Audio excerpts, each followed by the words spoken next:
Olá pessoal, sejam bem-vindos a mais um vídeo. Desta vez imaginem que tipo é que vamos dar Biologia outra vez. Pronto. Isto é a maratona de Biologia.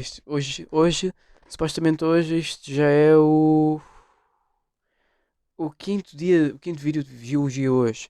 Ok, pronto, mas bora lá fazer lá isto. Desculpa, estou cansado, acabei de fazer exercício, mas pronto.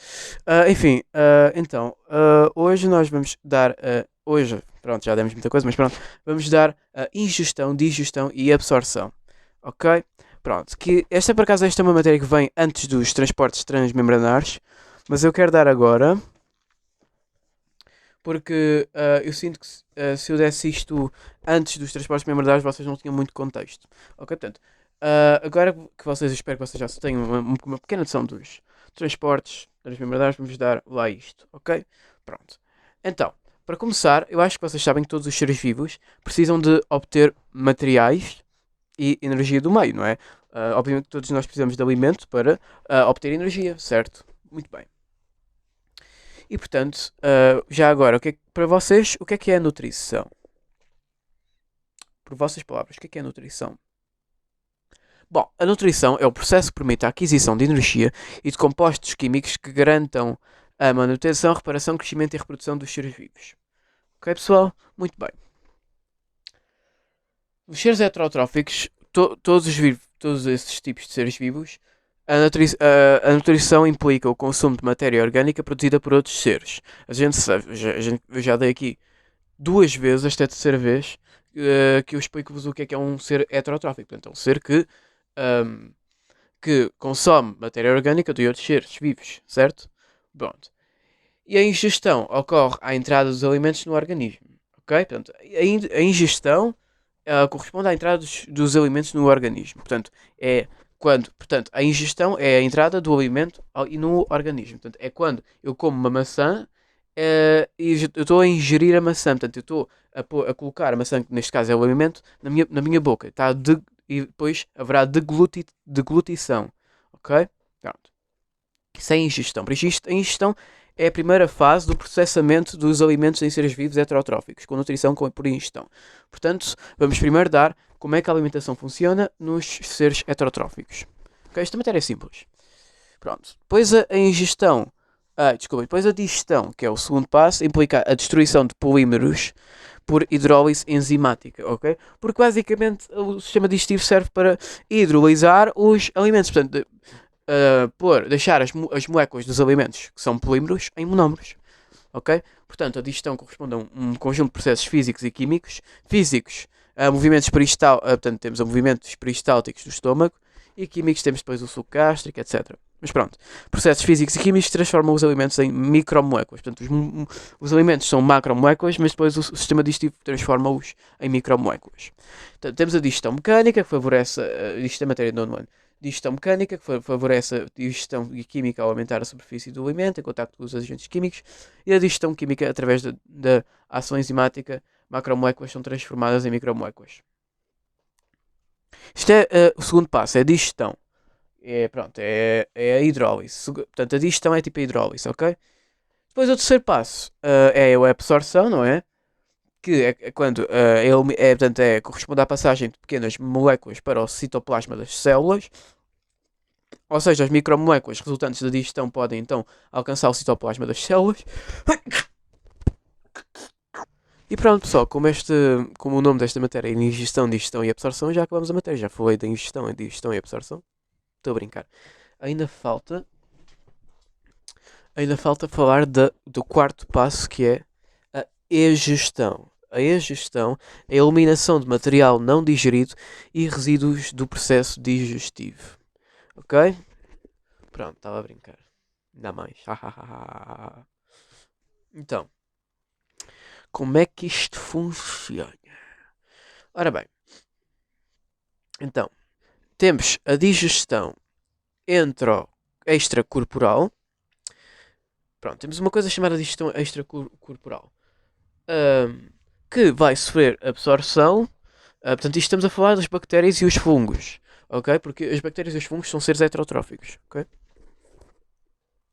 E por isso apresentam o mesmo tipo de nutrição por absorção, etc. Portanto, temos a digestão extracorporal, que vai sofrer absorção, ok? Vai virar fungos, certo?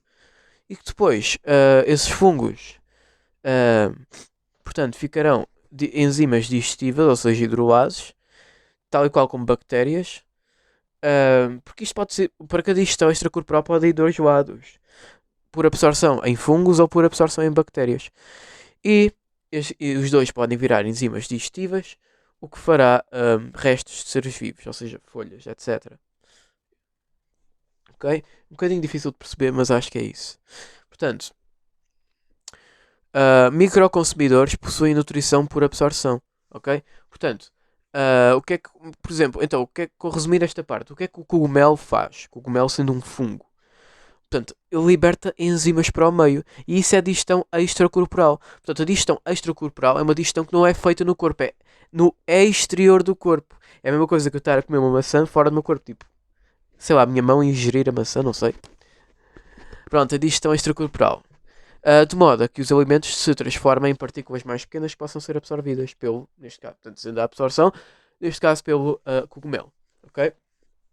Só exemplo, e portanto, são exemplos de microconsumidores, alguns procariontes, protozoários e fungos. Ok? Continuam a ser seres heterotróficos. Ok? Pronto. E depois já falei também no nosso caso, nós somos. Nós fazemos digestão intracorporal, não é?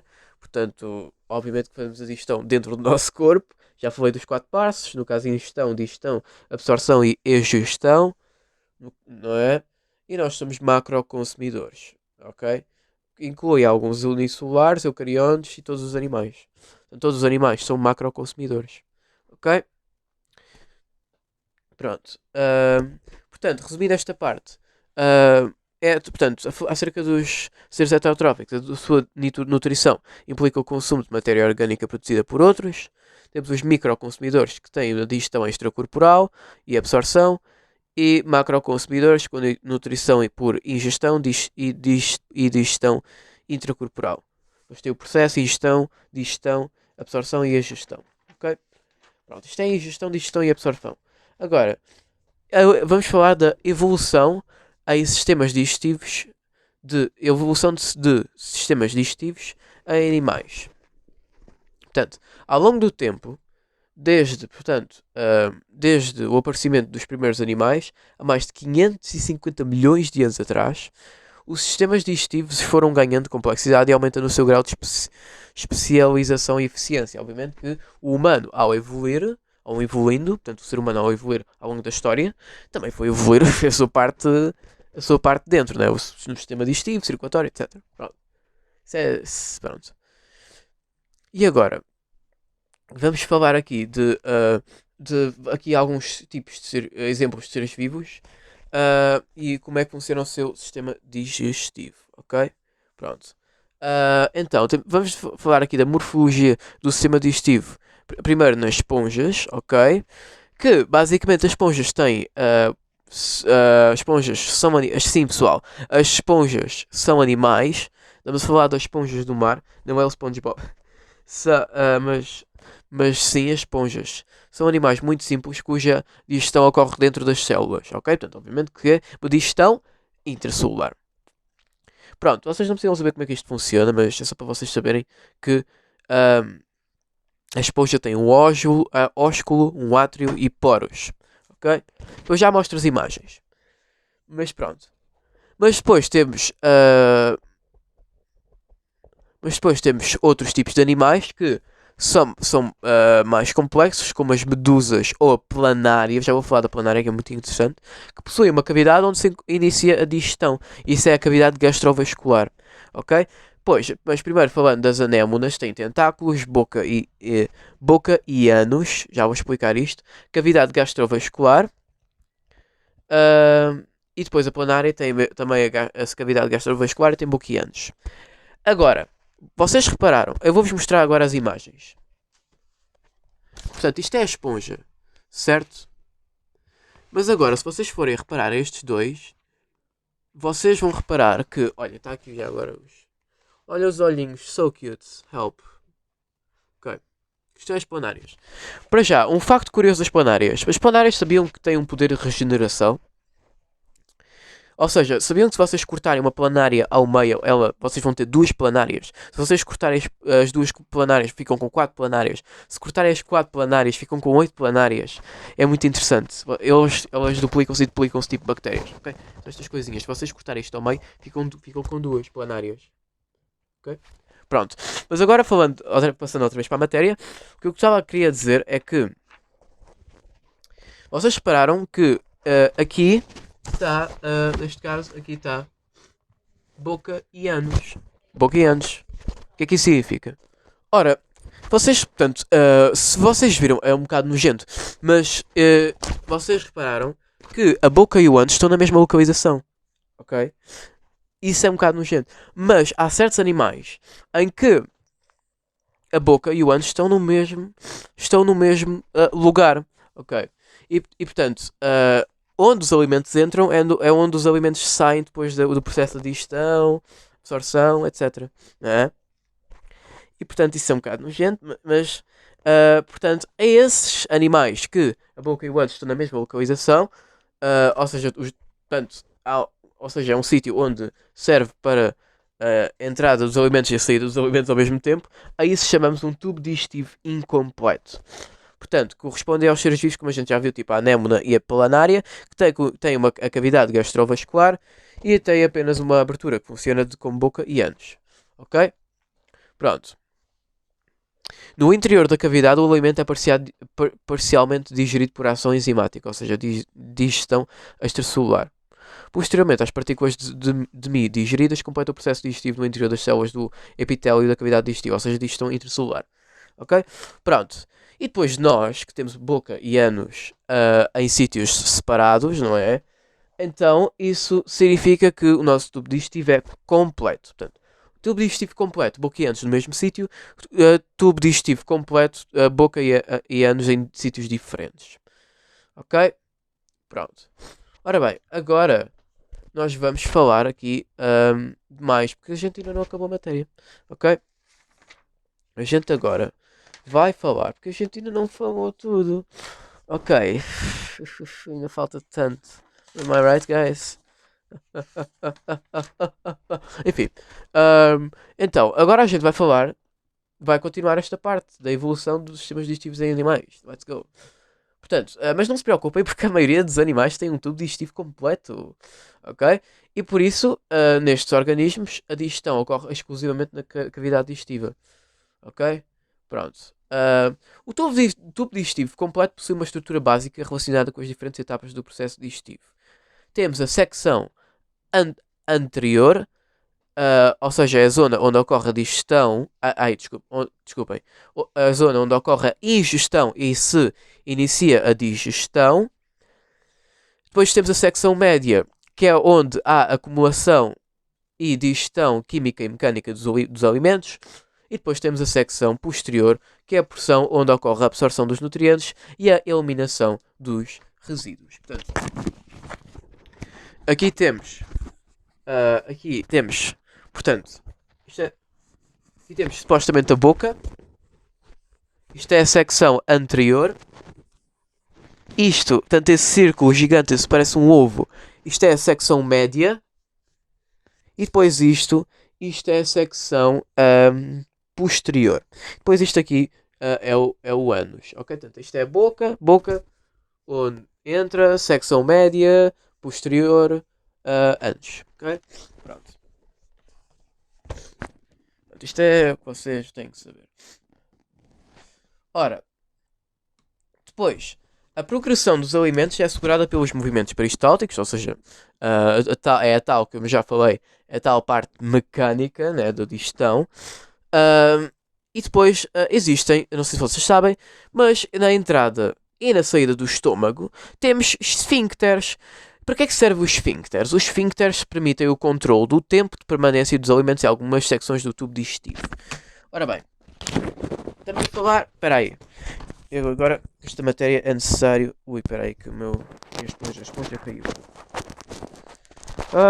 Então pessoal, como é que vai a vida? Estou a brincar, desculpem. Ok.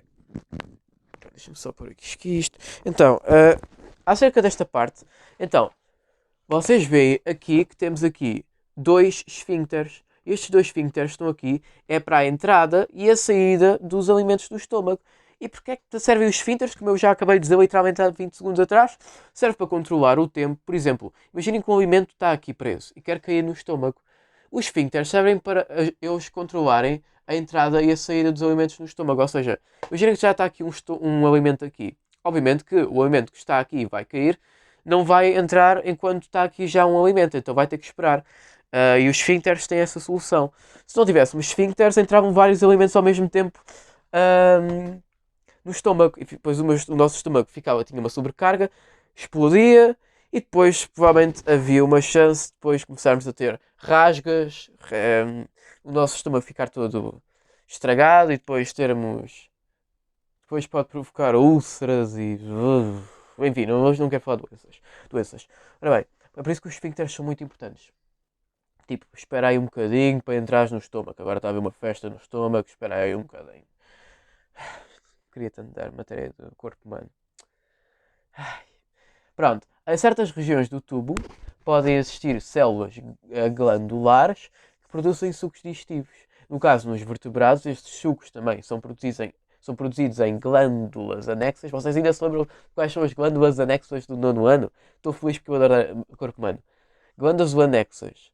Temos as glândulas salivares, como o próprio nome indica. Temos o fígado e temos o pâncreas. Ok? Portanto, para que é que servem estas glândulas anexas? Para produzir sucos digestivos, não é? Pronto. E portanto, no interior do tubo digestivo, temos o lumen, que alberga uma comunidade de micro-organismos que compõem o microbiota ou microbioma e que desempenham um papel importante no processo digestivo. Ok? Muito bem.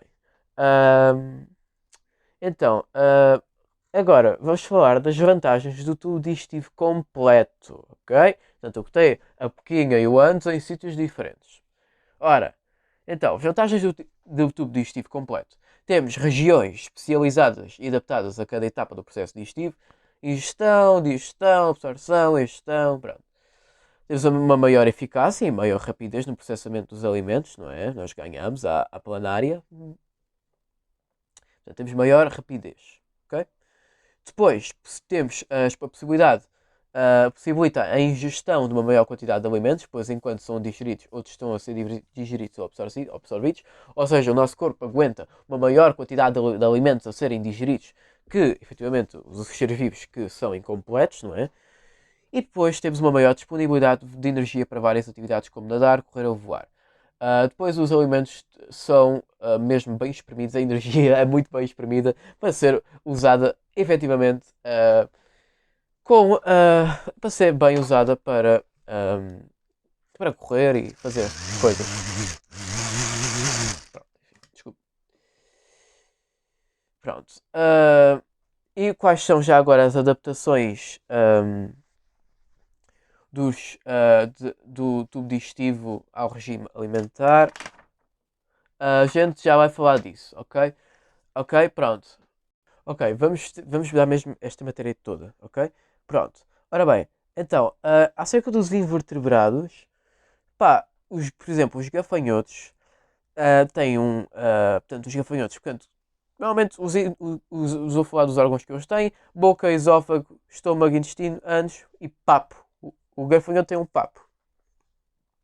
Caracol, boca, ânus, intestino, estômago, papo também.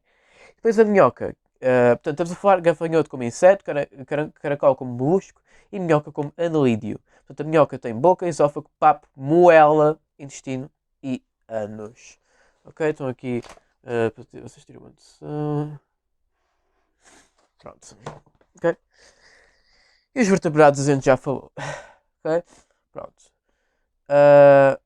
E agora a gente vai fazer aqui uns exercíciozinhos antes da gente passar para a frente.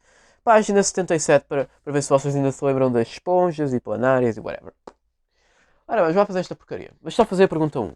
Tenho preguiça de 2. Pergunta 1. Verdadeiro ou falso? A. Nas esponjas a digestão ocorre no átrio. Falso. Falso. Não. Ocorre no átrio. Porque não? Ok, não ocorre no átrio. É falso. Ok? B. Mas isto não é muito importante, quer dizer. B. A anémona e a planária têm um tubo digestivo incompleto. Verdadeiro. A gente já viu que a anémona e a planária têm mesmo boca e antes mesma localização. C. Na anémona e na planária, a digestão ocorre exclusivamente na cavidade gastrovascular. Falso. Falso. Não é exclusivamente na cavidade gastrovascular. Claro que também tem uma faringe projetável. Noção. Ok? Pronto. E depois as anémonas também têm os tentáculos. Ok? Pronto. E D. A ramificação da cavidade gastrovascular da planária assegura uma melhor distribuição de nutrientes. Verdadeiro. Sim, realmente a distribuição de nutrientes fica melhor com a ramificação da cavidade gastrovascular, é verdade. Agora, página 69, exercícios. Pergunta 1, só, pergunta 1, verdadeiro ou falso? A. O papo é um órgão do tubo digestivo onde se acumula o alimento ingerido. Verdadeiro. Portanto, este está aqui basicamente a função do papo. Acumula-se os alimentos ingeridos. É tipo os esfíncteres. Ok? Pronto. B. A moela apenas está presente em aves. Falso. A moela também está presente na minhoca, como a gente viu há pouco. Não é? Pronto. C. O muco é ineficaz na proteção do epitélio, do estômago e das suas secreções ácidas. Falso. O muco é eficaz, o muco tem a sua função, pessoal. Okay? D. A presença de esfíncteres possibilita controlar a permanência dos alimentos em determinadas regiões do tubo digestivo. Verdadeiro, a gente viu isto há pouco, nem sequer vou explicar. Sem comentários, a digestão química ocorre preferencialmente na secção posterior do tubo digestivo. Falso. Normalmente, falso porque a parte posterior é o quê? É a absorção, a ejeção. O que interessa é a digestão. E a digestão ocorre na secção média, ok? Não na secção posterior, ok? Pronto. E agora, eu quero ainda falar, não vou parar por aqui, porque estamos mesmo a terminar, mas vamos falar aqui das adaptações do tubo digestivo ao regime alimentar. Pronto. Antes de mais, se vocês quiserem saber, portanto, quais são as adaptações rapidamente do tubo digestivo ao regime alimentar? Portanto, o tubo digestivo está adaptado com o tipo de alimentação. Portanto, isto são as adaptações do tubo digestivo ao regime alimentar. E depois os animais carnívoros possuem sistemas digestivos mais curtos que os animais herbívoros. Não sei se vocês sabiam disso. Mas os herbívoros têm realmente um sistema digestivo mais comprido. Ok? E portanto, agora eu posso vos mostrar. Isto não é muito importante, mas está aqui tipo o sistema digestivo. Eu vou-vos mostrar no computador. Acho que é mais. Estou aqui o sistema digestivo, portanto, dos insetívoros. Temos, por exemplo, o musaraño. Temos os herbívoros, por exemplo, o veado, na segunda imagem. Temos o coelho bravo, que é o herbívoro não ruminante. E temos o texugo, que é um omnívoro. Ok? Pronto. Eu até gosto desta matéria. Acho interessante. Pronto. E vocês podem ver na imagem que, efetivamente, pronto, a gente pode ver. Isto não é muito matéria, é só para ver como é que o sistema digestivo se diferencia dos outros animais, não é? Como é que os outros animais se adaptam a certos alimentos, tal como o próprio nome da unidade indica. E portanto, basicamente, toda a gente tem estômago, não é? Espera aí. Não, nem toda a gente tem estômago. Na verdade, o estômago não há nos herbívoros ruminantes, segundo o que eu estou a ver aí, mas reparo que o coelho e o veado e o texugo têm secos, ok? O insetívoro não tem secos, o insetívoro só tem um estômago. Uau! O veado tem o rumen, o obomaço, o retículo, o omaço. Isso não interessa, pessoal. Ok, isto não interessa, vou passar isto à frente. Porque isto não interessa realmente, isto é tão rápido. Ok, e agora vamos, portanto agora falámos das adaptações ao tubo digestivo, ao regime alimentar. E agora vamos falar das adaptações do tubo digestivo para assegurar a absorção. Ok, pronto. Então, as adaptações para favorecer a absorção, porque esta matéria é realmente muito rápida. Portanto, para que a absorção ocorra de modo eficaz, é necessária uma ampla superfície. E é aqui onde, portanto, uma coisa que já vou falar mais à frente, nós já demos no nono ano, é aqui onde essa coisa entra, ok? E basicamente existem várias estruturas, desde o tiflosol da minhoca até a válvula espiral do tubarão ou às velocidades intestinais do ser humano que permitem aumentar a superfície de absorção. Portanto, hum, portanto, isto é basicamente uma matéria a dizer como é que a absorção funciona nos diferentes seres vivos. Portanto, no caso, nós funcionamos com as vilosidades intestinais, que no caso são ótimas para absorver os alimentos, para haver absorção, que neste caso, portanto, há passagem de pequenas moléculas para o citoplasma, não é? Para isso acontecer, temos as vilosidades intestinais, não é? Pronto. Depois, né, temos as pregas intestinais, numa secção do intestino delgado, certo? Mas depois temos as minhocas, temos a que tem a tiflosol. Pronto, isto basicamente esta matéria só serve para saber como é que o sistema digestivo funciona nos outros animais. Eu acho interessante. O tubarão tem o intestino com a válvula espiral, os gafanhotos têm os secos gástricos e nós temos as pregas intestinais, são as válvulas coniventes. Pronto. Ou seja, o que é que se pode retirar daqui? Porque é assim, o que é uma tiflosol? É uma prega dorsal, ok? Portanto, retira-se basicamente que quanto maior for a superfície de absorção, mais eficaz é este processo. Cada organismo desenvolveu estruturas específicas para isto.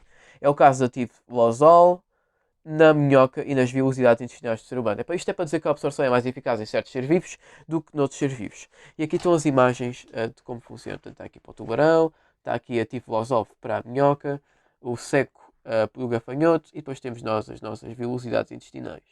Okay? Esta matéria não é muito importante para os testes, mas é sempre interessante saber. Eu, não vou fazer, eu costumo fazer estes exercícios, mas eu não vou fazer porque este realmente é muito fácil. Enfim, pessoal, o vídeo vai ficar por aqui. Nós terminamos, efetivamente. Portanto, nós terminamos finalmente esta unidade de obtenção de energia para, pelos seres vivos heterotróficos. Finalmente terminamos esta matéria. E esta matéria até é fácil. Agora, pessoal, à próxima aula, a gente vai dar uma coisa que eu não gosto, porque eu prefiro dar matéria de animais. Mas pronto, tem que ser. Que é a obtenção de energia pelos seres autotróficos, ou seja, plantinhas. Mas pronto, e siga para a próxima aula. Ok? Já chega. Literalmente já chega, já estou farto. Enfim, pessoal. Tchau, vejo-vos no próximo vídeo. Tchau.